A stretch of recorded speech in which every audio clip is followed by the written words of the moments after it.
प्रियं चतुर्वेदाः पुराणानि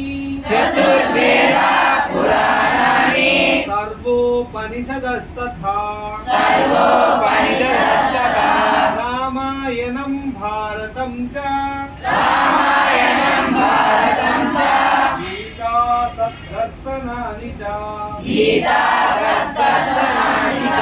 అసలు ఎందో శ్లోకంలో ఏమున్నాయి? పురాణాలు, ఉపనిషత్తులు, సర్వోపనిషదస్తత, రామాయణం, భారతము, గీత, సద్దర్శనాలు, 6 దర్శనాలు. ఆ దర్శనాల గురించి కూడా మనం తెలుసుకుంటే అసలు మన తాలూకా సంస్కృతి, మన సాంప్రదాయాలు ఇప్పటికి కూడా కొనసాగుతున్నాయంటే కారణము ఇదిగో ఈ సాహిత్యం, ఈ చతుర్వేదాలు, ఈ పురాణాలు, వీటి ఆధారంగానే మన ఆచార సాంప్రదాయాలు, మన తాలూకా వ్యవహారం అంతా నడుస్తుంది. మనము ప్రపంచంలో ఎన్నో నాగరికతలు వెలిసాయి, నాశనం అయిపోయాయి విదేశీయులు దాని వల్ల. కానీ మన దేశంపై కూడా చాలా మంది దండెత్తొచ్చారు.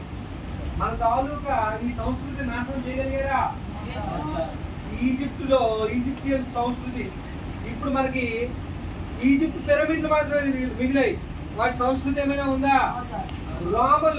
రోమన్ల సంస్కృతి కూడా ఇప్పుడు లేదు. ఇంకా సజీవంగా ఉన్న సంస్కృతులు మన భారతదేశంలో ఉండే మన సంస్కృతి, చైనా సంస్కృతి, ఈ 2 సంస్కృతులు సజీవంగా ఉన్నాయి. అటువంటి ఉన్నతమైన సంస్కృతి మనది. ఈ సంస్కృతికి కారణం ఏంటి? ఇదిగో ఇక్కడ ఉండే పురాణాలు, వేదాలు, ఉపనిషత్తులు, రామాయణ, మహాభారతాలు, సద్దర్శనాలు ఇవన్నీ. అలాగే మన దేశంలో హిందూ ధర్మం ఒకటే ఉందా? ఇంకా చాలా ధర్మాలు ఉంటాయి. ఏ ధర్మాలు ఉంటాయో తర్వాత శ్లోకంలో చూడండి. జైనాగమాస్త్రిపిటక గురు గ్రంథస్సతాంగిరః ఏష జ్ఞాన నిధి శ్రేష్టః శ్రద్ధేయో హృది సర్వదా. చూసారా, జైన మతము ఆవిర్భవించిందా? అలాగే త్రిపీఠకాలు ఏ మతానికి చెందినవి? భారతదేశంలో పుట్టిన బౌద్ధ మతం యొక్క ముఖ్యమైన గ్రంథాలు. మన హిందూ ధర్మానికి రామాయణం, మహాభారతం, భగవద్గీత ఎలాంటివో బౌద్ధ మతానికి త్రిపీఠకాలు అలాంటివి. అలాగే గురు గ్రంథ సతాంగిర, గురు గ్రంథ సాహిబ్ ఏ మతానికి సంబంధించినవి? ఈ విధంగా అన్ని ఉత్తమమైన మతాలు ఆవిర్భవించిన నేల మన భారతదేశం. తర్వాత చూడండి, అరుంధత్యనసూయాచ సావిత్రీ జానకీ సతీ ద్రౌపదీ కన్నగి గాతి మీరా దుర్గావతి తథా లక్ష్మీరహల్యా చెన్నమ్మ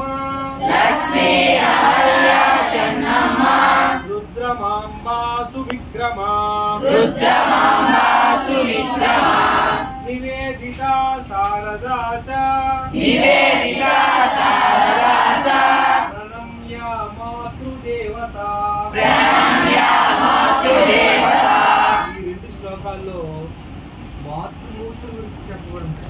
అరుంధతి, అనసూయ, సావిత్రి, జానకి, సతీదేవి, ద్రౌపది, కన్నకి, గార్గి, వీళ్ళందరూ మన మాతృమూర్తులు. ఒక్కొక్కరి గురించి ఒక్కొక్క స్టోరీ ఉంది కదండి. అవన్నీ కూడా తెలుసుకునే ప్రయత్నం చేద్దాం క్రమేణా. అసలు మన దేశంలో పుట్టిన మాతృమూర్తుల గురించి చెప్పండి అంటే ఈ శ్లోకాలు 2 మీరు కంఠస్థం ఉన్నాయనుకోండి, అన్ని శ్లోకాలు అందరి పేర్లు చెప్పేస్తారు. చెప్పగలరా లేదా? కాబట్టి ఈ శ్లోకాలన్నీ మనం అందరం నేర్చుకునే ప్రయత్నం చేద్దామా? మరి ఇక్కడ ఒకరు చదవాలి,